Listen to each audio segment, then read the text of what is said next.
In the back of the book segment tonight, a Factor exclusive. Which members of Congress are living large and worth tens, if not hundreds of millions of dollars? We've got a brand new list exclusively from our friends at Roll Call. In the top 10, there are 7 Democrats and 3 Republicans. Coming in at the top of the list is GOP Congressman from Texas, Michael McCaul. He's worth about only $300 million. Republican Darrell Issa from California is number 2. He's worth about $220 million. Massachusetts Democratic Senator John Kerry is number 3.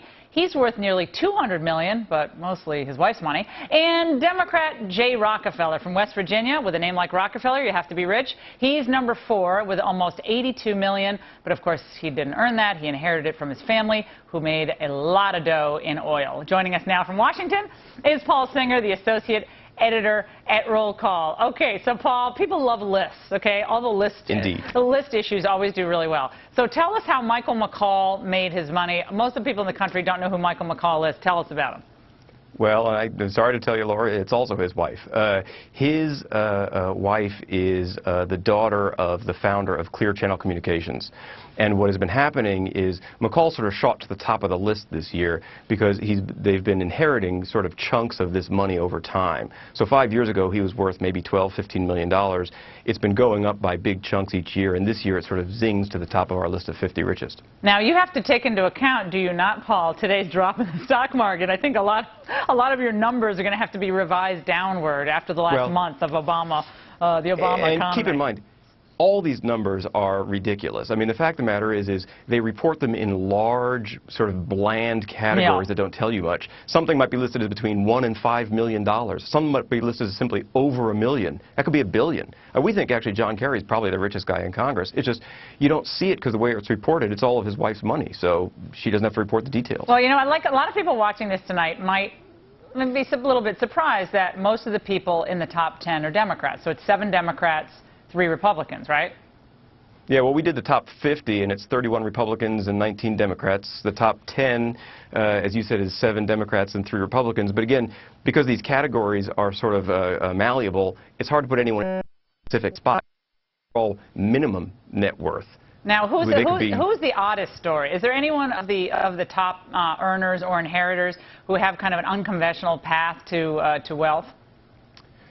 Well, one of our favorites is always Herb Kohl, you know, who is usually listed as the poorest member of Congress because his liabilities outweigh the value of his basketball team. Oh, poor guy.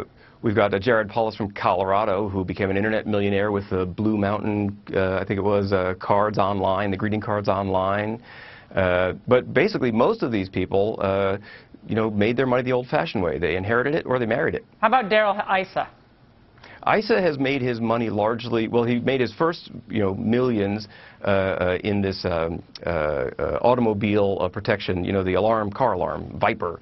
But he's now converted his money into real estate. And you'll see this year his apparent wealth has basically doubled. And the reason is, again, he had a bunch of it in one big pile before. Now he's gone out and moved some of those piles into various littler piles, but they add up to more. So he's got a bunch of real estate, a bunch of buildings in California. How many women are in the top 50? You know, that's a really good question. I've never done the math that way. But again, you know, does it count that Teresa Hines has all of John Kerry's money? Yes. John Kerry's the guy on the list, but it's her money. Same with Mike McCaul. I mean, he's not a woman, but it's all his wife's money. It'd be hard to sort out how many of these people the money travels through the wife instead of the husband. Yeah, well, I don't think a lot of these people who are wealthy. I mean, look, my view is we want everyone to be wealthy. So I'm against demonizing people who are wealthy because we want more people to be prosperous. But they're probably not going to be out there, you know, flaunting their money when a lot of the, you know, the country is hurting because you want to look like you're able to connect with the people. And I think a lot of people are hurting and they see a lot of, you know, fat cats, for lack of a better word, and I will tell you Congress. that we've done this for 20 years, every year, and you'll see some fluctuation in values as the stock market comes and goes. Goes but up generally, and down. Members of Congress tend to do better than the rest of us. Though. All right, Paul, thanks so much. And Pinheads and Patriots is next. Tonight, starring a guy called the